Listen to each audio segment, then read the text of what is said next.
because I know you have unusual activity in the VIX, and very few things move as fast as the VIX, folks, up or down. So in other words, if you're betting on a big upward surge, you generally need to hit that bid pretty fast when it pops, because they don't last. There are exceptions. COVID was a little bit of an exception, but I'm not saying it was over 30 or 50 or 60 for more than just a flash when it made those moves, Pete. And then it comes down so fast that you're selling through bids. So I'd say make sure you're aware on the future side, folks, of how fast the VIX moves. But I'll let you take that, Pete. Well, it is amazing, John, that volatility index. We finished on Friday in the 16s. We get today, and obviously with those moves that we were seeing, we popped all the way through 20. We're above 20.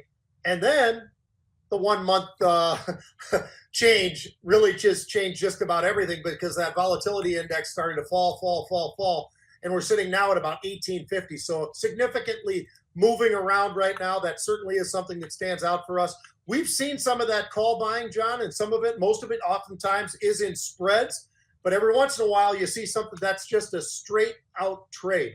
And that's a great example of what you're looking at right there, right at the end of January. Here we are in February. Take a look at that. And by the way, that 153,000 seems to be a number that is very, very clingy for whoever is making these moves, that we oftentimes think it's 50 cents. I'll tell you, it has been amazing, John, and you've got to be quick, because to your point, when they move, when the volatilities move, that's a different move than a stock. It is nothing like a stock at all. And it's really has a difficult time holding on very long to some of those higher VIX. When you're talking about 25s, 30s, 60s, all of that, people think, oh my goodness, this is going to be here for a while. I'll hold on to this trade and see. No, sometimes you've just got to make that move, because volatility doesn't stay up there that long. If you consider the fact that you expect that the S&P is going to move 2, 3, 4% every single day, that's probably not going to happen for very long. So just always remember that. Yeah, I would not want to bet on that side, Pete.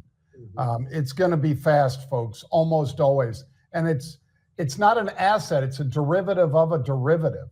Right. So, there's no reason it should stay high or stay too low for too long, except that, people pressure it with their buying or their selling.